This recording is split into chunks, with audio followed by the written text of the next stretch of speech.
Bonjour à toutes et à tous, bienvenue sur Misscom. Pour ceux qui me découvrent dans cette vidéo, je suis Claire Négrier, révélatrice de personnalités d'entreprise. Je vous retrouve quasiment quotidiennement sur Misscom pour des émissions qui ont pour but de développer votre esprit critique et vos compétences en communication marketing, puisque c'est ma spécialité. Depuis 12 ans, j'accompagne TPE, PME, et je travaille même avec les agences de com et les services communication et marketing des plus grosses entreprises, dans la communication et le marketing, de la stratégie aux outils en passant par la formation. Cette semaine, on voit la consistance en communication, et aujourd'hui, je suis ravie de pouvoir vous proposer un véritable chronocom, puisque le principe de l'émission du jeudi, c'était une optimisation graphique ou rhétorique en direct et en mode chrono de vos outils de communication. N'ayant pas assez de candidats sur la chronique, je la fais évoluer pour compléter justement mes sujets et mes thématiques hebdomadaires. Mais cette semaine, je vous propose de retrouver justement ce travail donc d'optimisation en direct. Même si je n'ai pas la main dessus, je vais partager mon écran pour la remercier d'ailleurs, prendre Lydie en exemple sur la consistance graphique. Je vais vous expliquer comment optimiser la consistance graphique de la page d'accueil de son site internet. Donc j'espère que Lydie, ça te fera plaisir et que ça pourra t'aider. Le principe là, c'est vraiment de voir et de démontrer cette fameuse histoire de consistance qu'on a pu aborder tout au long de la semaine. Là, je vais le faire pour le web parce qu'aujourd'hui, vous avez vraiment, pour la plupart de mes followers, que ce soit sur Facebook, que ce soit sur YouTube, vous êtes majoritairement digitalisés. Alors, sans parler de si c'est bien fait ou pas. Je ne vous connais pas tous, donc de toute façon, je ne pourrai pas parler de ce que je ne connais pas. Malgré tout, ça vous donnera peut-être des pistes de réflexion et surtout d'amélioration vis-à-vis de votre site internet. Donc, hop, je vais aller voir cette notion de consistance. Alors, pour le coup, hop, il faut que je vire tous mes petits dessins. Ah, il en reste d'autres qui sont actifs. Il est où? Là. Voilà. Et que je vous partage mon écran. Donc, nous sommes sur le site de Lydie. Ici.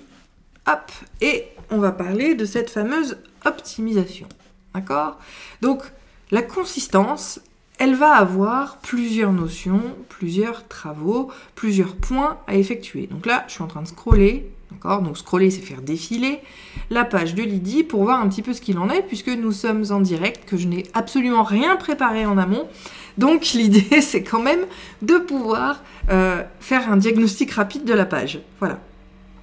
J'ai déjà vu quelques petites choses. Donc, premièrement, par rapport au graphisme, la consistance viendrait déjà graphiquement pour l'œil. Encore une fois, ce sont des choses que on ne voit pas, dont on n'a pas forcément conscience, qui se passent complètement inconsciemment, mais qui vont créer un manque de confiance, quelque chose qui ne donne pas envie de trouver la personne sérieuse, ou voilà, ça se fait complètement inconsciemment, d'accord, mais ça fait partie quand même de ces biais cognitifs. Pour le citer, c'est le biais de Halo, c'est la notion de faire bonne impression la première fois parce qu'on n'a pas d'autre occasion de le faire. L'idée, c'est que les gens puissent vous juger de manière efficace et de faire les choses convenablement au premier abord. Donc moi, quand j'arrive ici, déjà, je trouve que on n'a pas d'alignement. Ici, c'est pas aligné à ça. Donc, premier point, essayez de travailler sur cet alignement-là. Je vais parler global et puis après, on rentrera dans les détails. Bon, ici, j'ai l'impression que l'image est un peu écrasée, donc voir un petit peu comment faire. Hop, là après, je regarde, ici, ça passe dessus, ok. Retrouvez-moi, on est très carré, et à la fin, on a ça. Donc, je repars du début, maintenant que j'ai fait mon petit diagnostic, qu'on a fait défiler la page et que vous avez pu la voir, parlons de son optimisation. Donc j'ai déjà commencé. Ici, on a un mauvais alignement entre le menu et les boutons qui sont en haut. D'accord? L'idée, c'est de les aligner face à face ou alors de créer, d'accord? Parce que oui, il y a les appels à l'action qui sont au-dessus, qui vont effectivement être intéressants de faire, mais dans ces cas-là, on les met dans un bandeau à part, d'accord? On va distinguer les deux couleurs. Là, on a l'impression que ça fait partie du même élément et que du coup, ce n'est pas centré ni rien. Alors, je rentre dans le détail dès à présent parce qu'on va le faire bloc par bloc et c'est sur ce que j'ai déjà vu, d'accord? Et ça m'évitera de revenir et de naviguer en haut, en bas, tout le temps. Donc je vais vous parler de chaque section de manière indépendante. Donc forcément, il faut que j'ai déjà vu ce qu'il n'allait pas. Espérons que je vois tout. Bon, après, on est en direct, donc ce sont les aléas du direct. Autre chose que je vois, la couleur de l'accueil, d'accord? Si je navigue, bon, c'est en gris quand je mets la souris dessus. Et si je clique sur le « Qui suis-je ?», c'est en rose fluo. Moi, je suis désolée, dans la page, je ne vois rien de rose fluo. Donc, consistance au niveau de la couleur. Changer la couleur, donc ça, c'est du lien actif de la page. Restez dans les codes couleurs. Ça, votre charte graphique, elle vous l'a définit. Ici, pour Lydie, on voit bien qu'il y a une typo particulière. On a son papillon. Bon, on a des espèces de gouttes derrière. J'avoue que je ne sais pas trop ce que ça peut représenter. Je ne suis pas là pour faire une étude sémiologique du logo. Ça, je l'avais déjà fait à l'époque de mon lancement en 2009. Qui sait, ça pourra peut-être revenir, mais en l'occurrence, ce n'est pas le cas du jour. Bref, donc là, le lien rose fuchsia, pas trop d'intérêt, l'alignement non plus. Ici, on a quand même un effet d'écrasement et d'envol, d'accord? Bon, sans parler du logo, pour moi, l'image est également à l'envers, puisque vous le savez, je vous l'ai suffisamment répété, pour ceux qui le découvriraient, ben, je le redis, tout ce qui va vers la gauche va en arrière. Il y a une notion de temps vis-à-vis des images. Donc là, la colombe, l'oiseau vole en arrière. C'est-à-dire qu'il retourne vers le passé. De la même manière où cette notion de chaîne, qui pourtant a pour message de libérer les chaînes, eh ben ça a l'effet inverse. C'est-à-dire qu'on se retrouve avec une chaîne qui est libérée, mais qui finalement s'enchaîne dans le futur. Donc là, pour moi, l'image est clairement pas dans le bon sens. De la même manière, pour mettre vraiment en forme le logo, il vaut mieux le mettre dans le bandeau. C'est quelque chose d'essentiel parce que sinon ça ne reste pas et d'ailleurs au scroll on ne le voit pas. Donc si je pars sur un autre site puis que je reviens, ben là je ne sais plus chez qui je suis. Donc l'idée c'est de mettre également l'identité, même si c'est que le picto, dans le menu, enfin dans la première barre qui elle reste fixe, pour qu'au défilement on sache toujours où on se situe et où on se trouve et chez qui on se trouve, et c'est l'identité visuelle qui fera foi. Voilà pour ce premier bandeau. D'accord? Au-delà du fait que pour moi aussi je l'élargirai un petit peu parce que je le trouve un peu écrasé, mais selon la taille de votre écran, vous n'aurez pas cette impression-là, donc cet argument-là peut être jugé différemment. Ensuite, on passe sur la section d'après. Comme je vous disais, le rose, on ne le retrouve pas, puisqu'ici on a un bouton qui juste s'anime avec une petite flèche pour dire qu'il y a un lien. Là, clairement, bon, il n'y a pas grand-chose à dire. Ça fait très centré, il y a peu de choses. Peut-être rajouter justement une image. Voilà. La consistance vient aussi de la pertinence du contenu. Quel est l'intérêt d'avoir toutes ces photos-là? Moi, j'ai envie de vous dire qu'une seule suffit, auquel cas, il faut la mettre à côté. L'idée de cette présentation, formation et coaching personnel, là, on va encore une fois pour des entrepreneurs. Certes, vous donnez la thématique, mettez-le à la manière active. C'est-à-dire, pour vous, c'est pas formation et coaching personnel, c'est je suis. On oublie le je suis, dans le titre, on va mettre formatrice et coach personnel. C'est en mode actif et forcément on va mettre la photo à côté. L'idée c'est pas juste de construire du contenu pour dire qu'on peut scroller, on s'en fout. Le principe vraiment c'est d'être pertinent dans son contenu et la consistance va être elle aussi de cette manière-là. Après graphiquement, parce que là j'ai un peu jugé quand même vis-à-vis du contenu, autre aspect, c'est celui de l'espace ici, d'accord? La notion d'espace, on n'a pas le même en haut et en bas. le principe sera de le corriger et de mettre le même espace en haut et en bas. Et de manière générale, dans toute la structure, d'accord, on va mettre le même espace en haut et en bas pour chacune des sections. C'est quelque chose de très important qui a cette notion de consistance. Encore une fois, c'est de cette consistance que va partir votre crédibilité et la qualité et le jugement de votre crédibilité et le jugement de la qualité de votre communication et in fine de vous-même et de votre professionnalisme et de vos compétences. Donc là encore une fois, moi je mettrai juste une photo ici, je reformulerai pour dire formatrice et coach personnel, je remettrai là encore une fois ça et ça. Et pourquoi je rajoute une photo ici? C'est parce que le centrer dans un cadre aussi petit, ce n'est pas lisible. Préférez, là encore, non pas le texte aligné central, mais toujours ferré à droite. Pour la simple et bonne raison que pour tous ceux qui sont dyslexiques, dyspraxiques et compagnie, ils ne lisent pas bien ça. D'accord? On reste sur un format le plus lean possible. De la même manière, je l'avais oublié, formation et coaching personnel, je pense que le personnel est associé au coaching et il ne faut pas faire de césure, c'est-à-dire pas de retour à la ligne. Il faut que tout soit sur la même ligne. Voilà. Bon, cette section avec les photos, on vient d'en parler, je ne trouve pas que ce soit pertinent, d'autant plus qu'avec le bloc ici, c'est coupé. Donc pas forcément qualitatif, d'accord? On va pas, surtout sur un visage, on couperait, ce serait un fond de jardin sur le bas de l'image, bon, ce serait coupé, ce serait pas grave. Par contre, c'est vrai que là, on coupe sur un visage, c'est pas très propre ni pro. De la même manière que ce à propos, pourra venir compléter cette rubrique ici. Donc là encore, on se retrouve avec une ligne particulière qui ne va pas être très pertinente. D'autant plus que, eh bien, tout comme vos supports de communication, en gros, c'est une page, un sujet, une page, un message, une problématique, d'accord? Donc en gros, on va avoir une section de contenu égale un type de contenu que l'on partage. Ici, j'ai du à propos et du témoignage. C'est soit j'ai du à propos, soit j'ai du témoignage, mais je colle pas les deux ensemble parce que graphiquement, ça fait trop.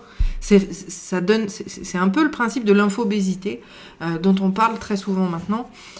Si on met trop de contenus différents au même endroit, l'œil ne sait pas où donner, n'a pas une idée d'importance non plus du contenu et ne peut pas faire la différence sur ce qui est important pour lui. Vous savez que le cerveau ne vous montrera que ce que vous êtes en capacité d'accepter et plus vous en mettez au même endroit, moins ce sera lisible et moins vous serez vu. Donc là, le principe, c'est que le à propos remonte dans cette section-là pour laisser tous les témoignages, et je pense qu'il en faut plus d'un, sur cette partie-là. Et on aura bien évidemment la notion de témoignage à partir de là.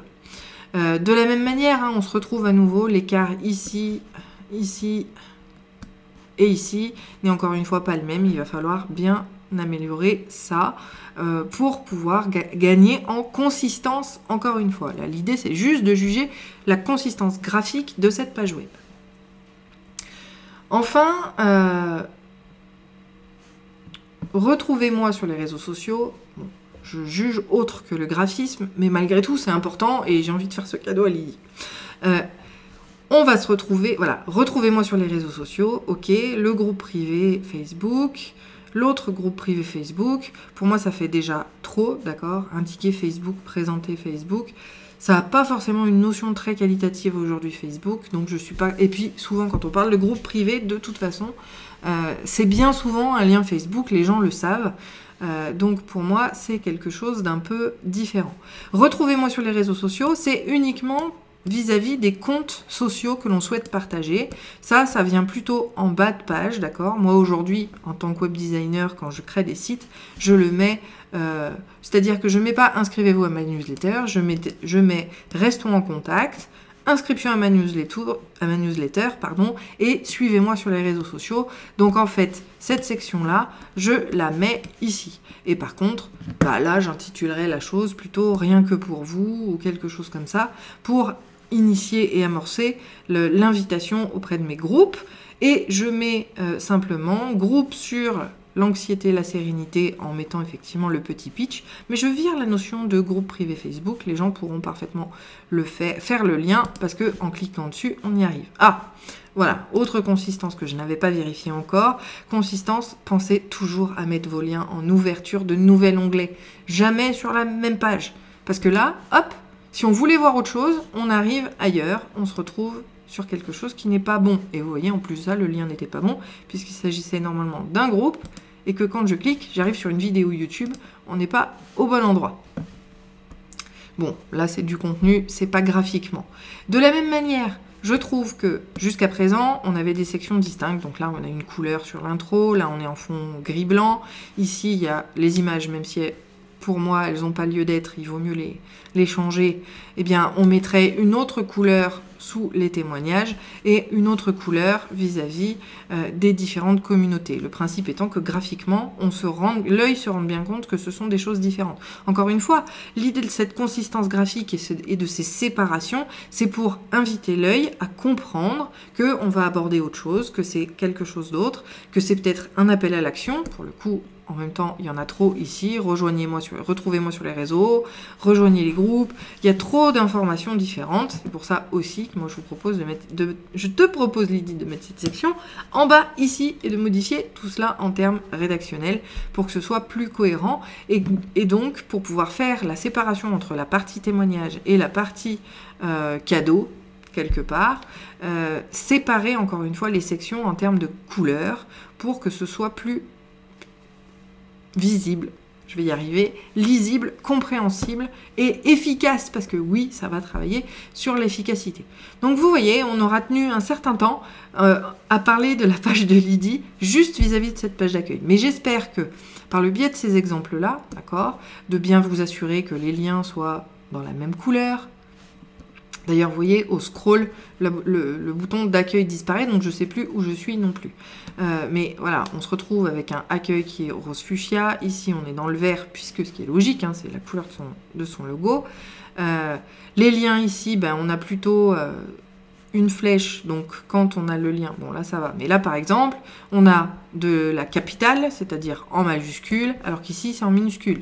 Là, pareil, on est sur de la consistance de contenu. Donc toujours mettre les choses de manière concise et toujours pareil quand il s'avère que c'est la même chose. Combien de couleurs au max tu recommandes? Sur la page, on alterne 2 couleurs en plus du blanc. Parce qu'il faut savoir, de toute façon en communication, c'est jamais plus de 2 couleurs dans vos supports de manière générale partout. Et pourquoi on parle de 2 couleurs? Parce que comme ici, on a aussi le blanc et le noir qui sont d'ores et déjà inclus. Donc, allez toujours miser sur des couleurs dans votre charte graphique, bien évidemment, mais qui vont être complémentaires. Vu dans la charte graphique, normalement, ce serait logique, et qui vont ordonner votre contenu. Là, c'est vrai que j'en ai pas parlé, donc merci Céline pour ce coup de main. D'accord ? Si je remonte en haut, je vois que le logo, il a la couleur or et la couleur donc de ce verre d'eau, on va l'appeler comme ça, ou bleu canard, je sais pas, c'est l'un des deux. En fonction de votre écran, vous verrez pas tout à fait la même couleur que moi, de toute façon. C'est aussi de gérer l'information en la hiérarchisant, d'accord? Pour moi, donc, formatrice et coach, ok, c'est un titre principal. Donc, vous voyez ici, on a ce titre-là qui est d'une certaine forme, d'une certaine taille. Pour moi, elle est même plus importante que celui-ci qui est Retrouvez-moi sur les réseaux sociaux, où on se retrouve avec de la capitale, pas la même typo, pas la même graisse, d'accord? C'est l'épaisseur de la typographie. Il faut qu'on ait une cohérence entre les titres également. Donc, formatrice et coach personnel, dans ces cas-là, j'écris Retrouvez-moi sur les réseaux sociaux de la même manière. Même si, je le répète, c'est pas l'endroit approprié pour le faire. Et on va jongler effectivement sur différentes couleurs. Si je prends, prenons le mien, hein, je sais que c'est les cordonniers les plus mal chaussés et que j'ai quand même quelques travaux à faire, vous allez voir que voilà, j'ai le gris parce que pour moi le blanc était bien trop puissant et il ne se démarque pas, vous voyez, de la barre de titre, enfin de la barre de navigation. Donc moi je préfère la distinguer en gardant voilà, un fond qui soit pas tout à fait blanc. On retrouve le bleu ici, le blanc pour le coup, parce qu'il est quasiment blanc celui-ci. Et voilà, on peut aussi faire des alternances d'images en sachant que l'image vient aussi en lieu et place d'une couleur. Donc à vous vraiment de voir comment vous voulez faire les choses. Après, là concrètement, j'ai voulu absolument marquer sur ma fin de page les liens pour rappeler que j'ai 2 cibles vraiment particulières. Donc Là, l'idée, on a bien les sections. Vous voyez, je disais que moi aussi, j'ai des améliorations à faire. C'est qu'ici, l'écart est bien égal sur les entrées, mais je n'ai pas tout à fait le même espace en bas de mes sections. Donc, il faudra que ça, je puisse le retravailler pour que tout soit bien égal entre les différents éléments. Pour revenir à Lydie, je pense que j'ai dit à peu près tout ce que j'avais à dire. Sur les couleurs, donc on va hiérarchiser. Ah oui, je voulais vous montrer la hiérarchisation. Pensez bien aussi, quand vous êtes sur des fonds foncés, à mettre des typos clairs pour que ce soit bien lisible. C'est dommage parce que je n'en ai pas ici moi-même. Bon, parce que c'est très distinct. J'ai vraiment un vrai titre pour chaque catégorie, enfin pour chaque section, qui est de la même importance. Mais chez Lydie, est-ce que je vais le voir? Tac, tac, tac. Donc on a bien ces titres-là. Donc moi, de ce que je comprends, d'accord, justement, voyons cette notion de compréhension. Moi, ce que je comprends, c'est que formation et coaching personnel, c'est pas forcément le plus important. Dans cette page, le plus important qu'elle met en avant, c'est « Retrouvez-moi sur les réseaux sociaux ». Et au final, bah, ça pourrait s'apparenter justement à un contenu d'importance moindre, le « à propos » et le témoignage. Dans ces cas-là, je pourrais les mettre dans une autre couleur, notamment la couleur qu'elle a qui est or, pour donner une hiérarchie de l'information. Ce qui est très important en l'état actuel des choses, c'est « Retrouvez-moi sur les réseaux ». Donc, deuxième niveau d'importance, le « à propos » et le témoignage, je les mets dans une autre couleur. Après, c'est pas forcément ce qu'il faut faire, parce qu'on sait très bien que le « à propos » va être beaucoup plus important, et que le témoignage aussi. Et donc, ce serait plutôt l'inverse. Le « Retrouvez-moi sur les réseaux sociaux » qu'on mettrait en bas, va être d'une autre couleur ici. De la même manière, comme on est sur un fond, vous voyez, assez foncé, le « Retrouvez-nous »,« Retrouvons-nous »,« Gardons contact », ou suivez-moi, peu importe, ça c'est de la rhétorique et c'est en fonction de vous, sera de cette couleur-là. Et donc, on va mettre « Inscrivez-vous à la newsletter, retrouvez-moi sur les réseaux sociaux ». Là, on la mettra probablement en blanc parce qu'on est sur une zone foncée de l'image qui est derrière.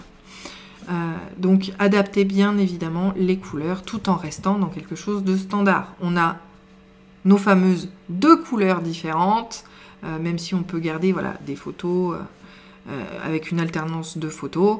Et on a l'utilisation du blanc dans les titres ou dans les fonds, et bien évidemment du noir au niveau des textes pour la lisibilité.